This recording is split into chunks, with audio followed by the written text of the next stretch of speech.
Bear in mind, this is just a dream. But again, it could be reality. This is my favorite guy in the world. This is Swamp Dogg. Swamp Dogg. Swamp Dogg. Swamp Dogg. Swamp Dogg. Swamp Dogg. Swamp Dogg. Oh, that's the greatest form of flattery. I ain't gonna say nothing bad about myself. Are you at home? Yeah. Yeah. I have to ask because the house was kind of the star along with you. The house co-starred in the new movie. Right. How long have you been there for? I think I've been here I know I've been here over 20 years. Yeah, well, maybe 30. Yeah, 40 maybe. Yeah. Maybe 40. Yeah, could be. Yeah. I'm not taking my age in consideration. But yeah, about 40 years, I guess. That has to be the longest you've ever lived in one place, right? Yeah. I was my wife used to say I was always chasing sunshine. I was I don't like cold weather. Although, hey, I was raised in some kind of cold weather in Virginia. And then when naturally New York was plenty cold weather.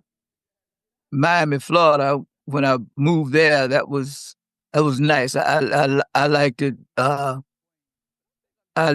left. I had when I first got to Miami. I had just finished at the Apollo Theater Christmas and it was snowing on the ground up to your ankles, and the plane landed in Miami, and I looked out the window, and people walking around with straw hat and short sleeves with little silk shirts just blowing in the breeze. Oh, yeah, this is for me. This is it here. This ain't no way. And it was about 80 degrees at night, and I just left some 2 below zero. So, yeah, I got the family right on down there. I said, hey, this is it. This is paradise. LA weather it's like Florida, but without all the humidity. Yeah. It's kind of the best of both worlds. And you got a pool. Yeah. That was the main. Well, I can't swim either. Can't swim with a fuck. You know? And won't get in it. I mean, I'll stand on the shallow edge, and but I just I don't know. I just feel I'd catch a cramp or something in the pool. I should have learned to swim earlier in life when I didn't care about and didn't know about. So, but now I care about and I know about what could possibly happen. Do you feel like it's too late at this point to learn how to swim? It's never too late. I just don't want to do it. Who knows? I might learn this summer. It didn't occur to me, but the cover of your autotune record, I think the first autotune record, and the cover of the documentary, they're very similar in that you're sitting with your legs over the ledge on the pool, but neither one of those are you actually in the pool. No.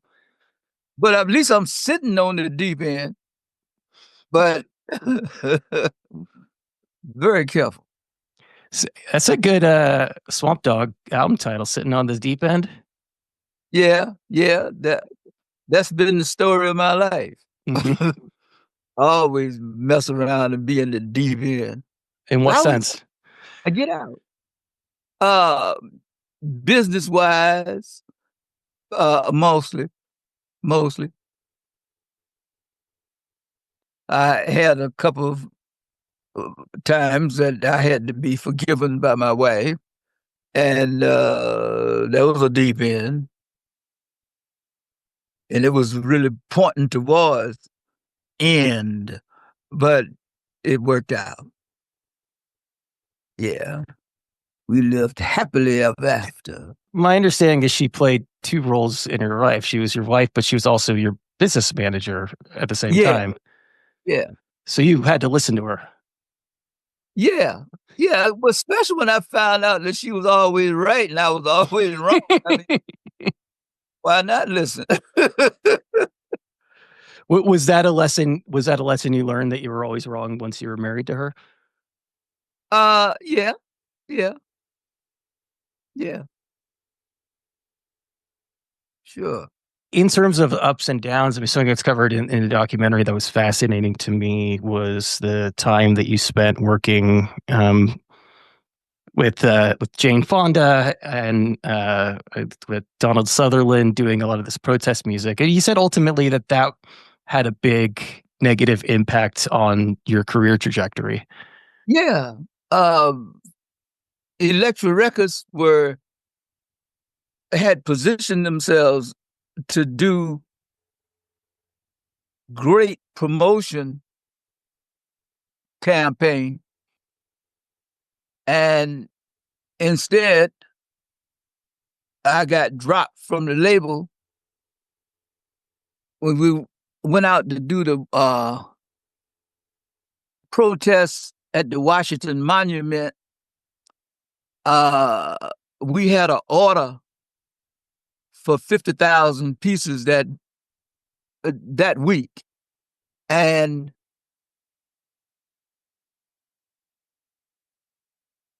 Electra would not ship them. Hmm.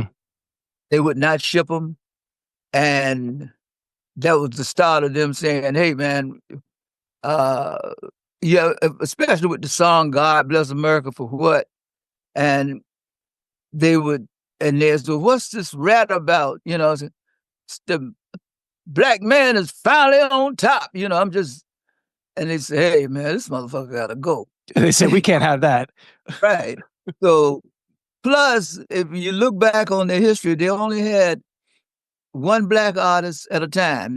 All the artists were uh, white or anything but black, and they would drop a black artist to sign another artist. They dropped the Voices of East Harlem in order to sign Swamp Dogg. So yeah, it was a little prejudice stuff going on there. It wasn't purely the fact that you were involved in this, because a lot of people, a lot of musicians were involved in that movement too. Yeah, yeah, that didn't help. Now that wasn't like kudos, man. Uh-uh. Where did your wife come down on that decision? Oh, she was one of the main ones with Jane, Mm. because my wife was militant. I didn't realize I was militant until somebody told me, but she was she was ready. It's like right or wrong, ain't no gray area, Mm. that yeah, 'cause I was always looking for a gray area throughout life, but I found there's not really one. Yeah. Uh, no, she was she was closer to Jane than I was. Yeah, It seems like there are fewer and fewer gray areas these days. yeah, really. And I was talking about the president. I called Irvin Berlin a senile cocksucker, and uh, all of that. I don't know what Irving Berlin's relationship to the war was. Was he just very Well, it hawkish? was okay. I wrote "God Bless America for What," Hmm. and the his estate was like part of the stable uh, for the Boy Scouts of America. It's I was a bad influence for the Boy Scouts also, and when we got in the song, I took the first part of the line. The whole song was mine, except God bless America, and unless they know what for, and the know what for was mine.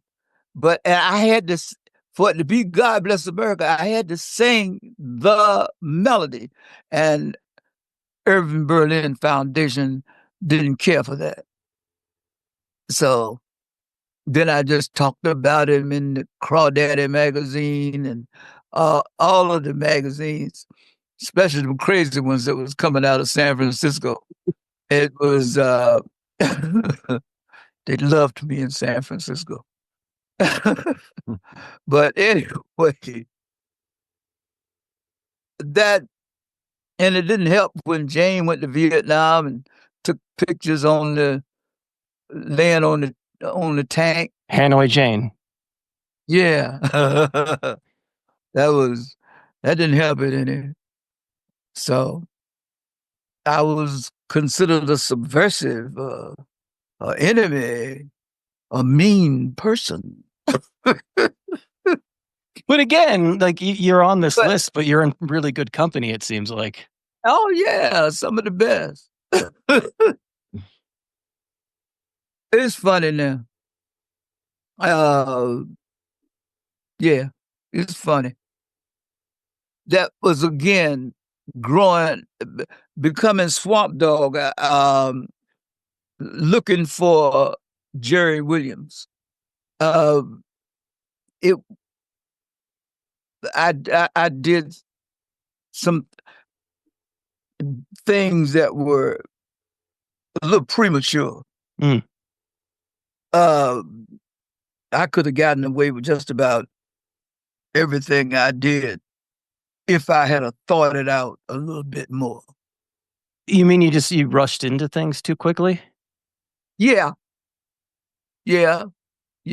What's another example of that? I know I didn't read contracts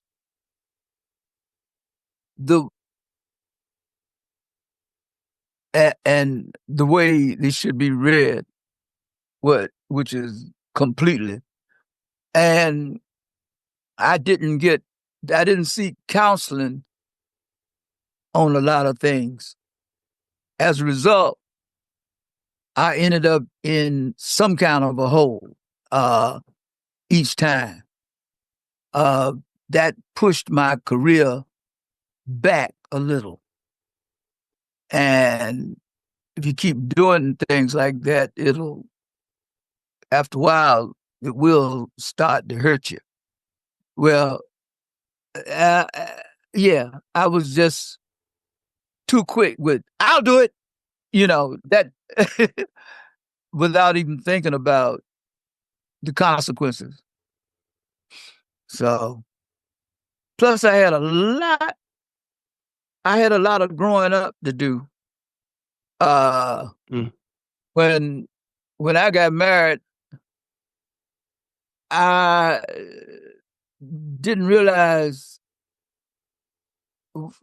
what my role was supposed to be and the things that I was supposed to do and not do as a father and husband. But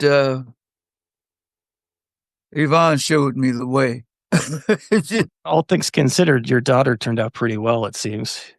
Oh yeah, Jerry. Yeah, that was she was the fifth daughter. You got the fifth one right? Yeah. So, now she's a neurologist and got a great business going.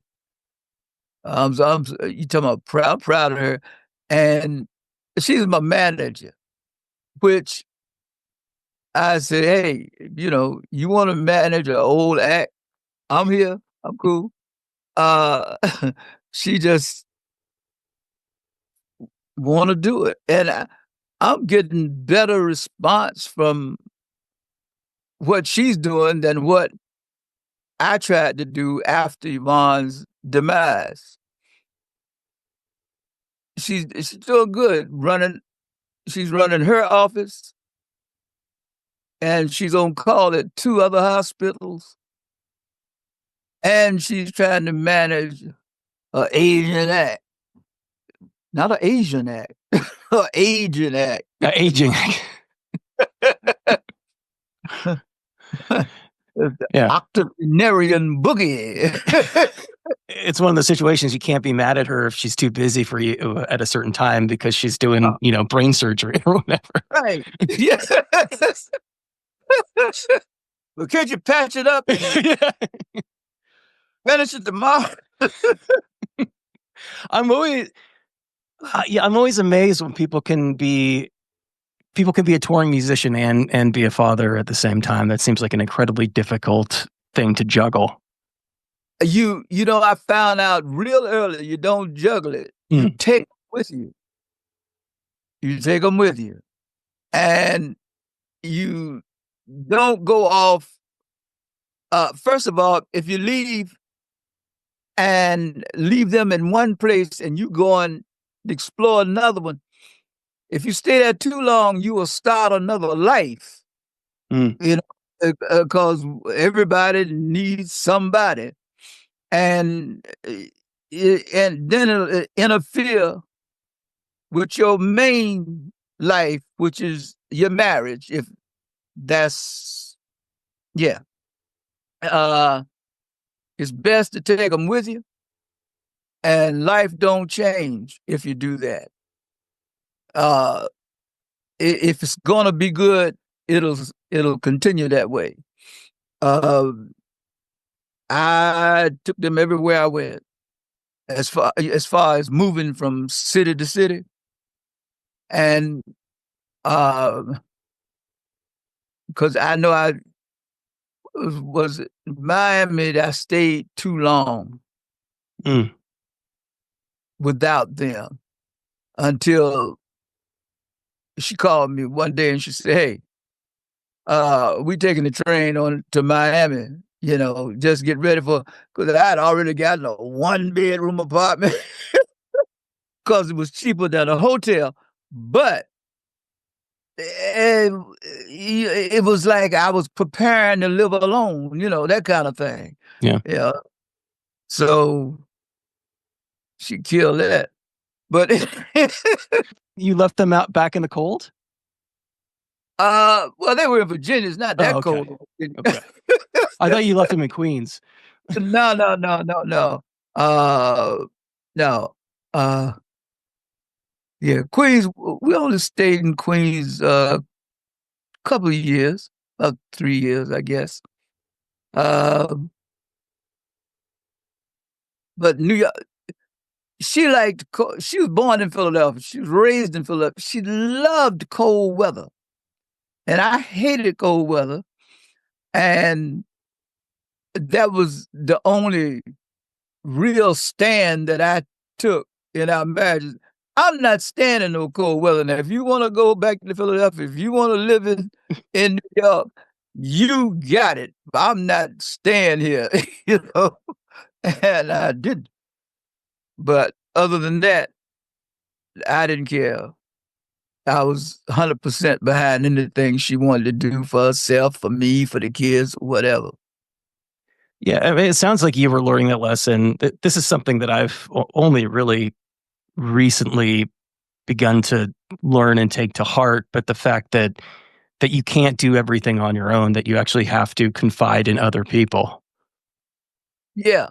I mean, you got people who, if you're going to take on somebody that you love and all of that, and then get secretive about where certain things are, it's like a lot of people, like want to drop dead and they don't know where any of the paperwork is. It's like, did he have insurance? Did she have this, that, the other? And sometimes they never find out. That's wrong. I think it's wrong in order to have a good relationship. Somebody got to have your back. Somebody got to know where you are and what you're doing. And you got to trust somebody if uh in order to do that. You can't protect yourself alone all the time. Yeah. Well, that applies to relationships, but it also applies to the business side of things. You need somebody telling you if your ideas are stupid, right? Yeah, right. Now, like, okay, on my label, which I take a plug, called SDEG, which is Swamp Dogg Entertainment Group. It's now called Swamp Dogg Entertainment Group Plus. And uh we'd put out a record on MC Breed that Ain't No Future in Your Frontin'. We sold like 8 million singles. What year would this have been? I think about it was in the 90s. Okay. It was in the 90s. And maybe 92, but I'm gonna look on the album and find out, because people ask me that and I go, don't remember. That's something I don't remember. Talk about this a little bit in the movie, that your wife was really into the idea and maybe you weren't so into the idea of bringing these rappers on board. I wanted the B side of the record. I just knew it was a smash. And she told me, she said she could pick a record. She said, this is the hit. This is the hit. Ain't No Future. And I went out on the promotional tour and had the jocks playing whatever that other side was. And it wasn't getting any traction at all. And so she said, I'm flipping it. She flipped it.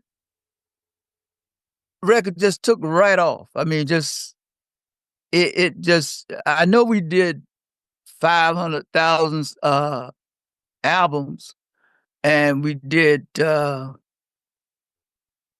wasn't $8 million. It was no, that's what you said 8 million singles, right? Right. Yeah. Yeah. 8 singles. And you don't remember cuss singles, do you? I do. Actually. Yeah. I'm older than I look. Oh, okay. You're like a little boy. Yeah. It's a good filter. I do remember cuss singles. Yeah. Yeah. Between the cuss singles and the 12-inch and 45s. Yeah, we did like 8 million. Didn't get paid on 8 million. But I know end up in court, because I ended up having to sue the guy that had the distribution company. He and I was supposed to be stomped down, cut buddies, like this was my man. But when money showed up, he went left on me. But hey, sorry, that's the way things happen. 1991. Moonstar just showed it to me. He looked it up. So then, 1991, MC Breed, and they got him. I didn't realize Breed had lied to me about his age. He wasn't even 18 years old when he signed the contract with us. As a result, my distributor told him that I had bought my new house with his money. I said, he hasn't given me any money yet, not a dime. So, and then they tried to, once we went to court and went into depositions and all that kind of crap, tried to pay me off in records. I said, what the hell am I going to do with $8 million worth of records? Of his own album? this is what my friend who had distributorship, John Abbott, that's his name, I don't care. He tried to pay me in records. I said, what I'm gonna give the attorney? Some of the records, I want my money. Anyway, we ended up getting paid. They came up with a little close to $1 million, and but we didn't get all of that because I had to bring on a partner who shared 50-50 with whatever we got, because I was in a position to sustain. And therefore, when I split 50-50 with him, that broke me down to about $400,000. Then the lawyer, he wanted something close to $75,000. So, but I didn't get enough to even, because the idea was to cash the house out, And I always know somebody was going to steal. I mean, that's the biggest thievery that I've ever encountered. But I know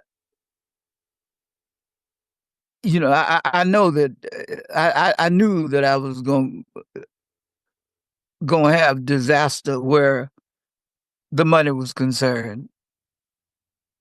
And then they hit him out. They at Vanilla Ice's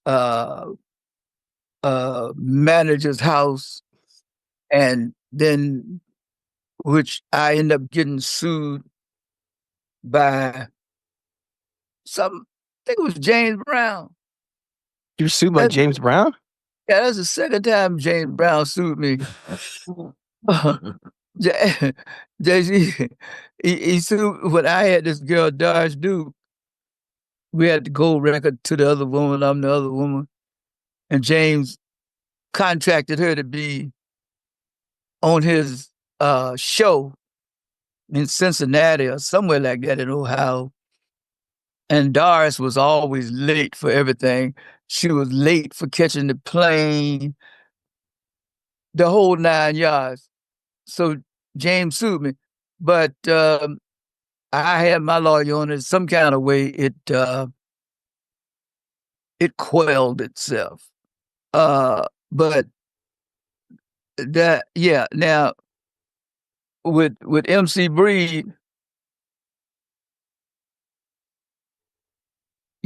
well, my lawyer, but I didn't pick my lawyer.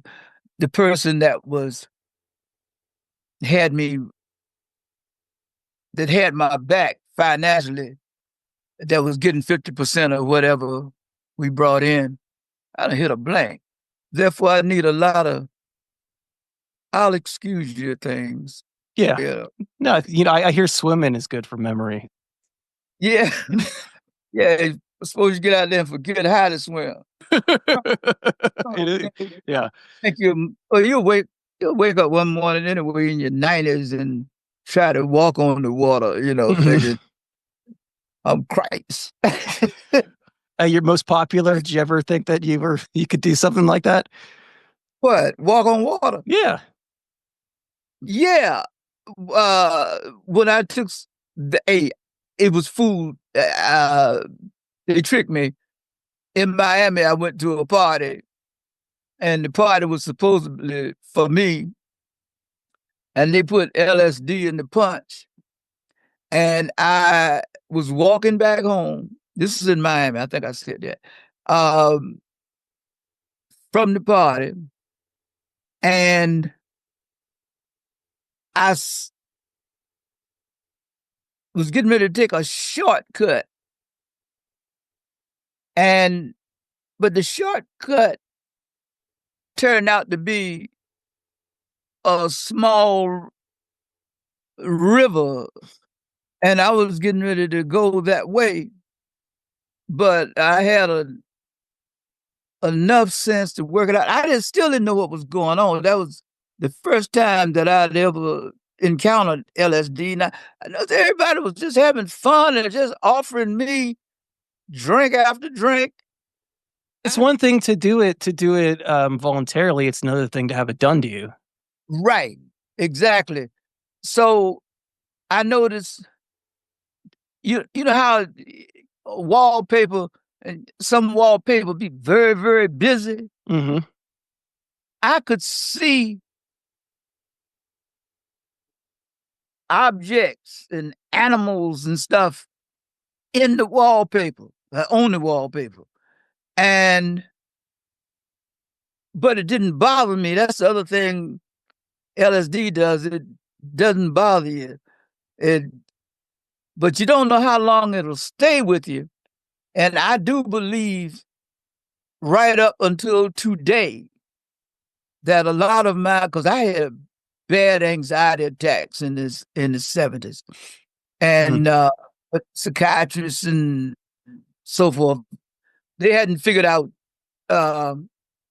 what to do about anxiety. So they just gave you some more pills, Yeah. Now they'll prescribe you mushrooms or ketamine. Like now they're using these psychedelics as medical. Right. Yeah. So I got so much I want to say. But anyway, it nobody yet has figured out how long it'll last. Mm. And I think it has lasted. I still have some moments every few months. Things will happen. And you only did it the one time. No, okay. I did it one time. I see. And I guess I must have liked it because I took some LSD. So, because the trip was a nice trip. As far as I was concerned, you'd have to. You ever had LSD? Mushrooms are as close as I've gotten. Oh, okay. So it's you gotta talk to somebody else who's done it, and then they understand of what you're feeling, even though they still can't contribute any helpful advice because they're all screwed up too. So you got two LSD people talking to each other. Blind leading the blind, as they say. Exactly. And again, this is something that does come up in the movie, but I want to talk about this period of anxiety because it sounded like it lasted quite a while and it was really hard for you to dig yourself. How did you get out of that ultimately? I think it's I'm still a little anxious. I have to prep myself. I found out if you start telling me some stuff that I really don't want to hear, I found it helps if I just tell you, man, I really can't deal with this. And take that somewhere else. Speaking up, that's what it's called. Speak up. You know how we let people say things and do things to us, and we just let it build and build. Bottling it up. Yeah. Yeah. And then one day it comes out, bam, and now you done pissed everybody off, which you still shouldn't care about that. You haven't done anybody any bodily harm or you haven't taken anything away from them. I find that just facing life and trying to make it comfortable. If you can make it comfortable for yourself, then you can help somebody else. But you got to be straight first. You can't just jump out there and start okay, I give people advice a lot of times on what to do. But all I have to do is reach back and I tell them what happened to me and how I'm dealing with it now. You know, it was so bad, man. We could be sitting across the table from each other. And if I kept looking at you, all of a sudden your face would turn into a monster or something like that. And I'd jump up. I said, man, I gotta go. I gotta go. I gotta go. And I'd jump up and leave, that type of thing. You would have scared the hell out of me, Uh, yeah, that shit was weird.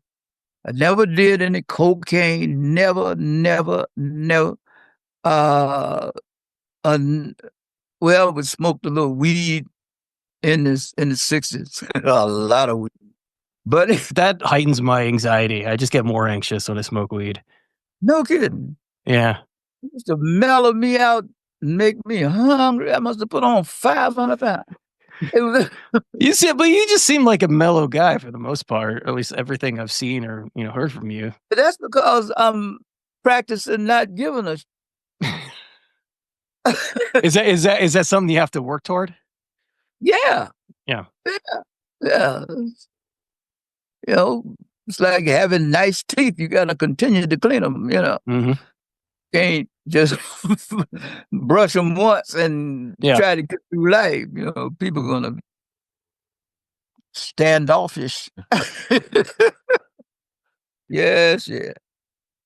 Now, what did you say you are? Did you say you were in Encino? Actually, my grandparents lived in Encino for a long time. They used to live around the corner from where the Jacksons lived. Oh, okay. Yeah, but I'm in. I was in Queens actually for about 20 years, and I just moved up. Do you know Hudson Valley at all? Very little. I'm just like about 2 hours north of the city right now. Yeah. Okay. Yeah. I enjoyed Long Island. I had a lot of fun. And watching the movie, and then towards the end of the movie, there's an infomercial. I was like, is this the real thing? Is this just a joke? It's a funny movie. Maybe it's 100% real. And it's not only 100% real, but it sounds like it's something that you've been like thinking about for 50 years. Yeah. It's got, and it's the cookbook and the phone number on it is legit. That phone number has been held for years for you, so you can order the cookbook.